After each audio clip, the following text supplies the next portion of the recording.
Good afternoon, everyone, and welcome. My name is Kathryn Carlson. I'm a senior finance reporter with Politico, normally based in Brussels, where I cover the policy and politics of finance across Europe and globally.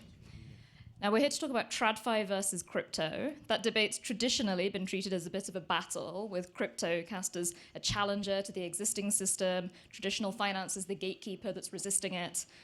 It's an open question whether that narrative really fits with where we are now, where you see banks tokenizing assets, exploring on-chain settlement, crypto firms are seeking licenses.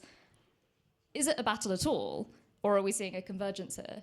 That's sort of the toothy issue that I want to jump into today. But let me first introduce our lovely panel. We are still waiting for Anthony Scaramucci, so I will introduce him when he arrives properly.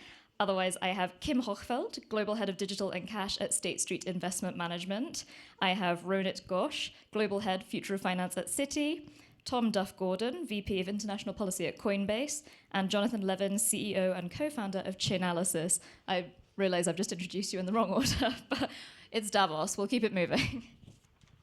Okay, so I want to kick it off super broadly with a question, just very brief responses, and I'll go down the line.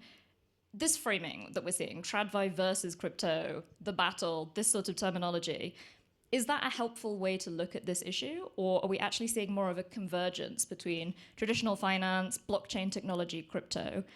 Kim, I'm going to come to you first. If I roll the clock forward 10 years from now, we're not going to differentiate at all. We're converging, love it or hate it. We will meet somewhere in the middle. We will just be calling it finance. It's a fun kind of adversarial framing, but I totally agree. Look, I think there is real convergence. There isn't a line, and one side isn't crossing to the other. Like here at Coinbase, where we've talked about tokenized equity, we have fiat balances, we have Visa cards, we have all of that, and we know that a lot of the neobanks and the big banks are moving into our sector as well. So crypto is becoming infrastructure for financial markets. I think we now know that, so we're excited. I think there's still a competition. And so we can probably get into that. But I think this framing of one versus the other, and it's a zero-sum game, is probably fun, but not accurate. I think 10 to 20 years ago, it absolutely made sense. The origins of crypto, if you think about the sort of cypherpunk, anarchic origins of crypto, libertarian origins of crypto, it was to tear down the banks. It was to burn Citi down.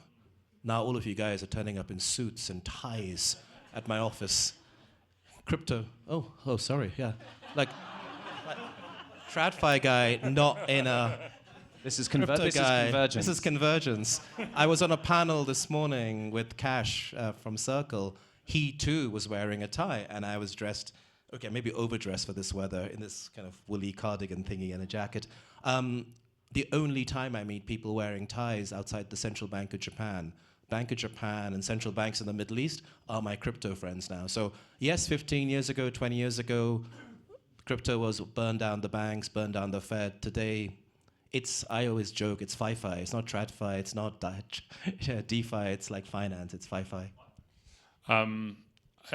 Yeah, I You're not in a tie, though. You're holding out, man. I am holding out, and I only wear a tie when I go to the Congress or the Senate, because you still can't get away with that with wearing a tie. But I think I've been to many roundtables at Davos and panels, and everyone just agrees, and so I'm going to disagree. I think that it is very much still an idea that there are traditional rails and there are crypto rails, and I think that actually there are businesses that are looking at this, whether do I build my business on top of JP Morgan payments or on top of the infrastructure and traditional custodians, or are there alternative rails that I actually want to function on? And to that extent, I think that there is a competition on rails. I do think that all market participants will participate on all rails, but there will be a competition at the infrastructure layer. Absolutely, there's a competition to JP Morgan. It's called Citi. Sorry. But I want to pick up on that, because I think there is a competition between public permissionless blockchains and walled gardens, right? And we're seeing that, but also we're seeing the banks themselves beginning to realize that you can't just do a walled garden, and actually a lot of the innovation we're going to see, a lot of liquidity, I think is going to be outside on public permissionless blockchain. So I totally agree. I think there is a distinction there. Some people say, hey, I want to be on a walled garden. We think that that makes sense for certain reasons. And by the way, it's not binary, right? You can have a public permissionless layer, and then you can build permissioning on top of that. So I do think there are choices still to be made. Absolutely not binary. I've used this analogy before, so apologies if you were at Davos last year at GBBC. But I think of it as trains, planes, automobiles, and trams. Just like I can get around Switzerland in lots of different ways. I can take a tram, I can take a train, I can take a car, I can fly in and out. I mean, you don't have to fly between Geneva and Zurich, but you can. But just like we can get around Switzerland in lots of different ways, money moves in a lot of different ways. It's not A versus B. It's A versus B versus C versus D. And I think all the big banks are building for this hybrid world. It's not an A or B, it's both. Well, while we're on the big banks, I'm going to come back to you, Kim. So State Street Investment Management, it's one of the world's largest asset managers, owned by one of the world's largest custody banks. How do you see it on both sides of your organization? How do they approach tokenization, digital assets, and what institutional demand are you seeing from your clients? Yeah, so I need to answer this question in two ways. So as one of the world's largest asset services, we recently announced the launch of our digital asset platform. We want to be a one-stop shop for any institutional investor that wants to have one foot in the TradFi world, one foot in the DeFi world. We want to provide both. We want to be that bridge until one system or another eventually prevails. So we're building on that side to be an asset servicer of digital assets and traditional assets. On the investment management side of the house, we offer investment solutions across a broad range of asset classes to our institutional investors. We have not yet been overwhelmed by demand from our very traditional institutional investors for exposure to cryptocurrencies. It's obviously a discussion that's a very live one, a very lively one, and debated non-stop, but it is not an overwhelming demand that we see. Nonetheless, we have investment solutions that do give investors exposure to the digital asset space. We run a series of, we manage a series of ETFs domiciled in the US alongside one of our sub-advisory partners, Galaxy Digital, which give investors exposure to this asset class. So that's on the investment exposure side. And then we look at tokenization. So running on the same rails here, but using tokenization as a wrapper to transform both traditional assets as well as create new assets. And this is where the interest from us as one of the world's largest asset managers and product manufacturers comes in. So we've always had a history of innovation at State Street Investment Management. We invented the ETF wrapper back in 1993 with SPY. We saw that wrapper eat up the mutual fund industry for lunch, shall we say. And we firmly believe that the tokenization wrapper will do something similar to our investment suite of solutions. So that is where our interest as an investment manager comes in using tokenization as a wrapper in order to both broaden our distribution of our traditional funds and to give new investment exposure to our traditional investors. In this area where you're maybe not seeing as much demand as you might, what do you think is influencing your clients' demand there? I mean, what do you hear from them? You know, we represent the world's largest sovereign wealth funds, the largest pension funds in the world, charities, endowments. These institutions typically move slowly. So we see a two-speed system here. I often think about our investors as the LP version of 33 speed rather than the 45 speed for those of us that were around during the record era.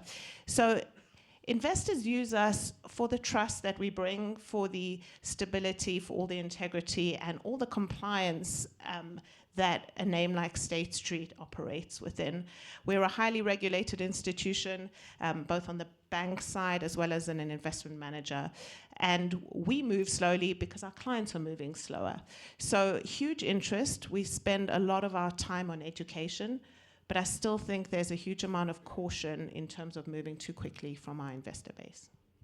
Now, Tom, in my day job, I cover regulation, and I think one of the issues that we hear most about from regulators has been sort of the emergence of crypto and fintech more broadly. But for exchanges specifically, I mean, what do you think about regulators' concerns that exchanges like Coinbase, that trying to operate outside the established financial guardrails, but also sort of being legitimate parts of the financial system? Yeah, I love this question because it doesn't, from where I sit, it doesn't feel like we're unregulated. I got to tell you, trust me. And fun fact, I think we have more staff in legal and compliance than FTX ever had ever, right? And Coinbase is as much always, as State Street. Well, probably. I mean, many hundreds. So we have licenses everywhere. We have 50 plus licenses in the US. I'm not going to bore you with where we are, but in all jurisdictions, or many of the jurisdictions, we're fully licensed under the regime that they have. There are some regulators that are still figuring it out, and policymakers in the US and other places. We know that regulation is the thing that actually is going to bring trust, and it's going to bring adoption. So Coinbase has never shied away from that. But those of you who've been kind of watching the news will know we do shy away from the wrong regulation. So we want the right regulation, right? And so we stood up for that, last week in the US. And so we believe that we should have, a kind of a level playing field in terms of regulatory outcomes. So your question about kind of, do we want to sit inside or outside? We shouldn't and we won't sit inside the existing rules because it's a completely novel technology. It doesn't make sense. But let's have the same outcomes because we care about market integrity, right? And we care about financial stability and we care about consumer protection. But we can achieve those sometimes with different rules that make sense for the different technology. So we're not arguing for different rules because we think that we should be treated in a lower way, but we're saying get the rules right. And in the US last week, we thought, this doesn't work for us, right? It doesn't work for American consumers, and we don't think it works for competition, and we want to get back around the table, and we want to get to a good place and to get it right. So, we're very much in the system fighting for rules that we think make sense for crypto. And I'm aware that I'm saying regulators as if they're all the same, but obviously there are huge differences in different jurisdictions. I mean, how do you navigate that when there can be, competing jurisdictions following each other? Things are just so different depending on where you're operating. Yeah, look, it's really difficult. There is no kind of global government. There was G20 that harmonized all the kind of the FinReg for banks and everything like that after the financial crisis. That doesn't exist yet for crypto, and arguably kind of macro politically and geopolitically, we're seeing more fragmentation. So look, I think, we would love it if there was more of a consensus on stablecoin rules, for example, because stablecoins are helpful, particularly for cross-border payments. And, in Europe right now, that's a question which is being scrutinized in other jurisdictions. So look, the simple answer is, at the moment, we live in a patchwork. I don't think it's ever going to be 100% equivalent and perfect across the world. We should fight for getting as close as we can. But I think it's naive to believe that we're going to have one single rule for suiting all the jurisdictions. Thank you. So Ronit, Yes. Well, okay, I'll introduce our other panelist first. Thank you for joining us, Anthony. I agree with everything they've said so far. Thank you for joining us, Anthony Scaramucci, founder and managing partner of SkyBridge. Total agreement with. Right, Ronit, back to you. I want to ask you about innovation. So you're studying Except if you want to take Greenland, I don't think it's a good idea. But other than that, everything else is. Anthony, I think you're the only American on the stage, so that's kind of a you problem, I think. And let me tell you something. I played Risk with Trump on. Did you? Plane, yeah. So he likes Greenland and Kamchatka. Excellent. Didn't know. I think we just need a different map. But but before we get to the next question, can I go back to Tom, because that was an awesome anecdote or stat. Did you just say you have more people in compliance than FTX ever had? So can I ask you how many people you have in compliance? Put you on the spot. If it was one person, it would be more. But go ahead, Tom. So how many people do you have in compliance? I said several hundred. Several hundred. Yeah. So the first question we had was convergence. We don't have convergence. A couple of years ago, Jamie Dimon, obviously one of the living legends in banking, said, I can say that because he was our co-CEO when I did associate training at Citi, so I still consider himself Citi. Jamie, in his annual letter, said he had 40,000 compliance and legal officers. 40,000. So be careful about what you wish for when it comes to convergence. Our number is slightly less, but that's a lot of people. So I agree, we do need compliance, we do need regs, And innovation, I think, is your next question. So let's go back to that. Yeah, I want to ask more broadly, sort of, which are the crypto and blockchain technologies or other innovations that you think are most going to transform the banking sector or finance more broadly? Absolutely. So there's two ways I think about it. One is like taking crypto-native products into the financial sector. And I think you were talking about this into the State Street clients, not really still wanting to have lots of crypto-native clients, crypto-native products. I was in Zurich before I came up to Davos on Monday, and many of our clients, the big Swiss institutions, were kind of a little bit, the crypto guys, a little bit down, because clearly if you've held with institutional time horizons, it doesn't matter that in Q4 2024 it was a great quarter. 2025 was rough, not just for the crypto-native people, but also for the people in institutions who are inside institutions recommending ETH, Solana, etc. So there's one area which is putting crypto-native product into institutions. But the other, for me, much more potentially larger TAM is taking what's called traditional products, so traditional finance. You've alluded to this, putting equities, the multi-trillions of dollars equity market, and putting that on chain. Now, do most of my hedge fund clients need that? Not really. But does retail in many parts of the world want that? Yeah. Is retail a really important part of the equity market in the US? Absolutely. Is retail an important part of the Indian equity market? Absolutely. So taking existing products, money market funds, putting money market funds on blockchain could be even more revolutionary than all this debate we're having around, with all due respect, stablecoins. So we've written a lot about stablecoins. We were excited that Treasury Secretary Besson tweeted out and quoted our research. That's really cool, but stablecoins are important, but money market funds are massive. Put money market funds on chain, whoa, that's like revolutionary. So there's a lot of other things, I think, when you look at innovation, look at it from both sides, not just taking crypto into TradFi, but taking TradFi out and putting it on. Yeah, I couldn't agree more. That is how we're going to scale. So that is where the real scale is going to come in, when you get traditional finance players adopting tokenized product. And again, going to tokenized money funds, when you think about the collateral use case, when you've got institutions like State Street or Citi or JP Morgan moving tokenized money fund units for more efficient collateral management, that's the game changer. Completely agree.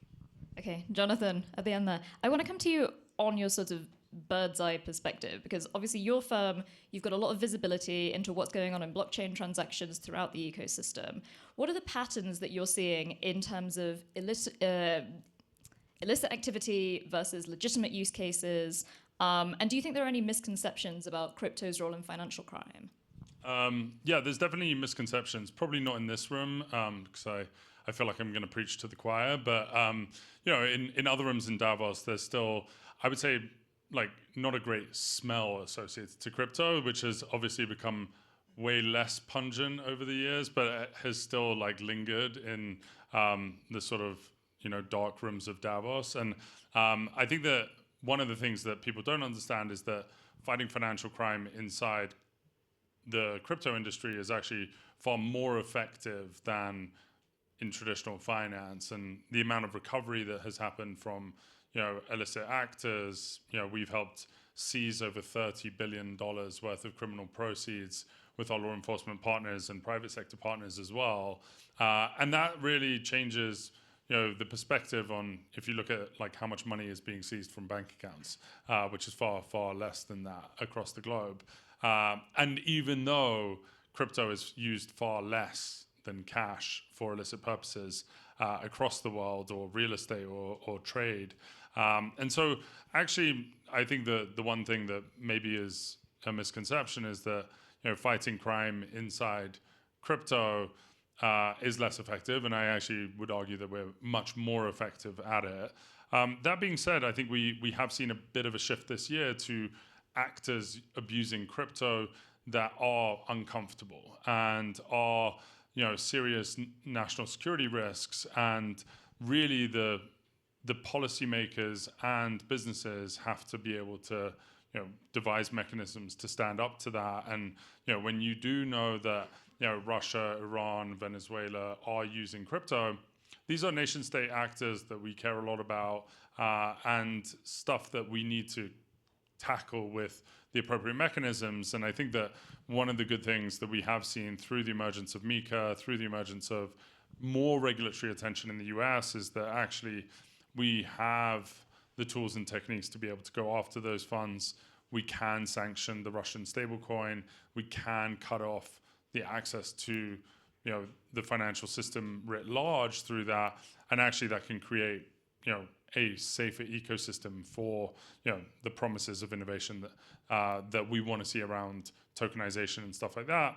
And then I would say the final thing that we have seen at Chainalysis is that the tools and techniques of establishing safer smart contracts and actually tokenization that we want to have, that has definitely been an issue. We've been through a pretty dark patch of large hacks over the past year with Bybit, but actually today the industry's in a better spot. We've got much better monitoring technology.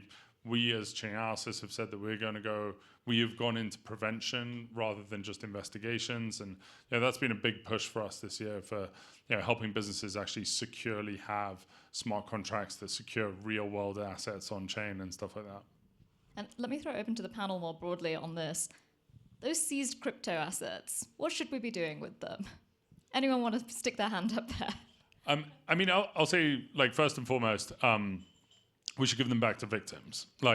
There's a lot of that seized crypto assets where there are real victims behind it, and I think it's very important that those funds are returned back to victims. And I've been deep on many different types of crime, including the scam side, and we're doing a lot of scam prevention these days. But giving money back to victims on the scam side, on any type of illicit activity is really important. And then I think that there is an argument to be made that some of those funds, in terms of asset forfeiture, should be reinvested into technology to be able to tackle the types of cases and crimes and challenges that we have. And I think that as crypto becomes really important for the financial system, the government has to take an even more important role in protecting that system in the same way that we do for defense contractors or traditional finance. And I think that that's an important element that we will start to see from some of those seized assets. Okay, in that case, I'll throw it open to Anthony. So you've been across traditional Wall Street, you've been across crypto environments. What do you think about institutional investors' attitudes towards digital assets after the market cycles that we've seen recently? So I'm gonna start with the Clarity Act, because I think we've seen flows. I was out with Richard from Binance last night and Jeremy from Circle, and you're definitely getting institutional flows, and you're getting flows into the ETFs. And I don't know what you would call Michael Saylor, but I call him an institution, and he's out there. He's buying 600 Bitcoin a day roughly, which is more than the network is actually putting out. And so you're definitely seeing the flows. But what you're not seeing, and maybe this is a question for Rohit, is when are we going to have spot Bitcoin trading at a Citibank, a JP Morgan, or a Wells Fargo? And I don't know the answer to that, but I surmise that we've got to get the Clarity Act done in the United States, and the 40,000 regulators that work at these banks have to get comfortable with the rubric of what the regulation is going to be. And remember, if you try to do it from the bench, which is an administrative sort of cliche, right? There's a lot of senators that I've talked to that said, well, they can just take the existing rules and administrate from the SEC or the CFTC and stuff like that. But the big banks don't want that, because what ends up happening, it's like a pendulum. Gary Gensler will interpret those rules one way, and then Paul Atkins interprets it another way. If you have a congressional mandate, it changes the entire game. And I guess just the last statement that I would say is, believe it or not, they let me into USA House, even though I think Trump is an idiot. I'm still allowed to go into USA House. Big on crypto there, yeah. I'm sorry? They're big on crypto there. They are big on crypto, but the consensus is that it's 50-50, they're gonna get that done. And remember, they gotta get 60 votes to get that done. And one of the problems with the Greenland situation, among other problems, is they don't want to give Trump a win. You know, they're asking him not to disrupt the NATO alliance, which has lasted 80 years. They're asking him to keep harmony with Europe. And he's sending out memes of U.S. flags all over Canada, and you probably saw that this morning. And so what ends up happening is when that happens, I mean, listen, it's funny, and he's owning the libs and all that other stuff. Great, but we're not going to get the legislation passed. Because what's going to happen is guys like Coons and others in the Senate are like, I'm not giving the guy the win, don't care, and let's fight it out. And by the way, I'll just say this industry, likelihood that the Republicans are going to lose the House. And if the Republicans lose the House, forget it. You're not going to get the Clarity Act done anytime soon. So, this is a big issue. Yeah, I mean, maybe, I think that there will be some level of crypto trading in those institutions no matter what. Like, I don't think that Clarity actually prevents those institutions from spot trading the assets that we know about. I think that it does change the game for really people who are building like products and services on top of that. Like, I think that all of that becomes more tricky. But I think that, spot Bitcoin trading with the current SEC CFTC dynamic is totally possible to get done without the Clarity Act. So, Rohit, your firm would be comfortable with that? Ronit. I was looking for the Rohit. It's all right. I've been called a lot worse than Rohit. Trust me. I know. It's okay. Actually, it's you're just showing your knowledge of Indian culture. Most Indians are actually called Rohit. So my mom just was innovative before I was born. So that's how I ended up as Ronit. I'm waffling because I'm trying to not to avoid the answer. Can I take the fifth on this? Okay, yeah. But for Bitcoin specifically, let's not go to Ethereum. Bitcoin specifically. Let him take the fifth because he's working for a big publicly traded company. But he's made the point by taking the fifth, I think. And by the way, and I respect that, but I just think if you're not going to, and remember, and like the United States, just like the United States is still the money center system for the world. And with the regulation, so goes the regulation with the rest of the world. So we got to get the regulation right in the United States. And it's a lot like your body. All of these things are connected. You want to take Venezuela, okay. I bet 55% of the Americans are like, that guy was a bad guy, and no Americans got hurt. I'm sort of okay. You want to take Greenland? Like, it's a problem. And remember something about the United States. The Senate ceded to the president 50 years ago lots of powers because they didn't want to be in a position where they voted on a war, and the war didn't go well, and then they got voted out of office. And so now they have no muscle memory in terms of how to handle their constitutional responsibilities, which are in the Article 1 of the Constitution. Okay, we're almost out of time for the session, so let me ask something Thank broadly God. to all of you. Thank God. Right, thank God. Before I I'm really blow my ass up here. I'm very interested in the idea of strategic Bitcoin and crypto reserves. We've already talked about that. Let me ask about the other sort of national issue, CBDCs. I mean, we're really seeing, this has been an issue for years now. I cover the ins and outs of the digital euro a lot in Brussels. Is this the thing that can, legitimize crypto into the financial system? Sorry, can you clarify that question? What do you mean? How does the emergence of CBDCs change the picture of how crypto is integrated in the traditional finance sector? Is it the thing that legitimizes them? No, I think CBDCs are a reaction to three things. Jack Ma, Mark Zuckerberg, and now the current US government. You're going to get a renaissance in CBDC activity now. The world does revolve around the dollar. The world does revolve around the US capital markets. There's one thing the US does really well, which is wholesale finance. Retail finance, innovation in retail finance happened all over the world, in China, in Kenya, in India, but wholesale finance, the plumbing of the world's money is American and it's dollars.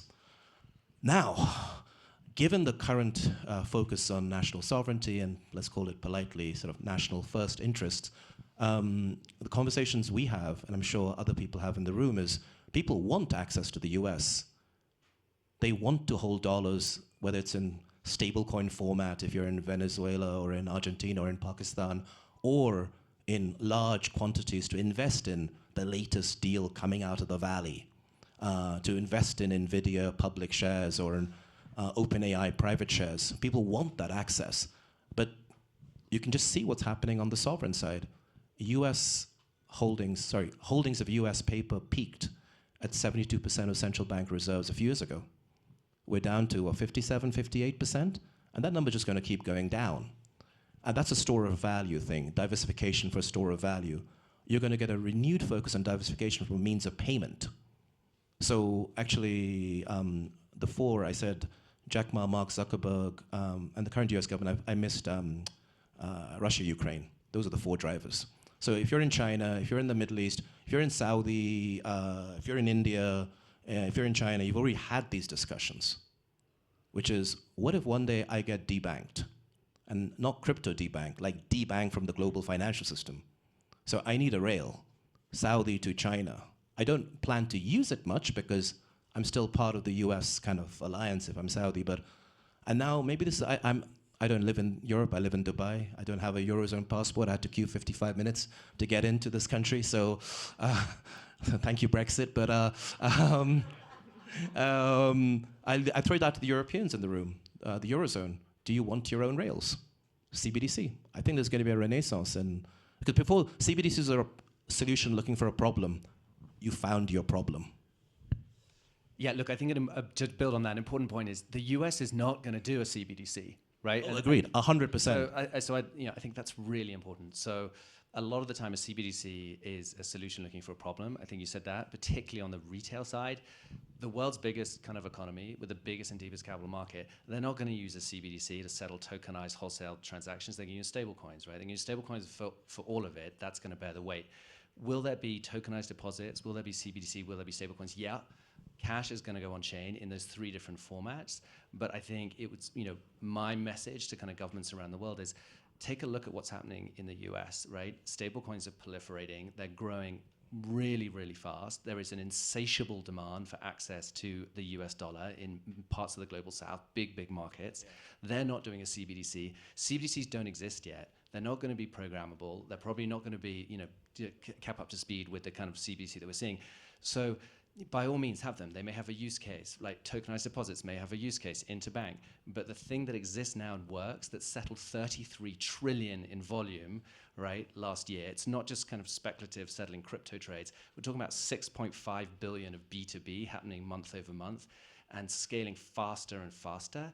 So these are the things, stablecoins are the things that work and that exist today. And look, we will have a multi-moneyverse on chain, and we just think that let utility drive adoption. Now, there will be some markets, to Ronit's point, that have capital controls, and they'll be worried, and they'll say, let's have a kind of a sovereign rail for this, that, and the other.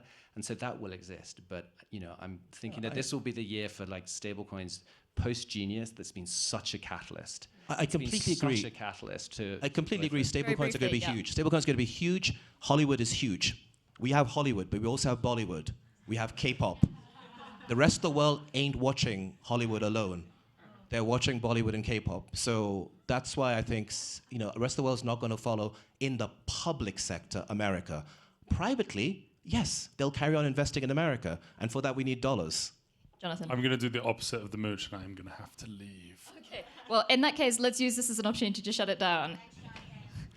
Thank you so much to all of our panelists. Thank you. Thank you.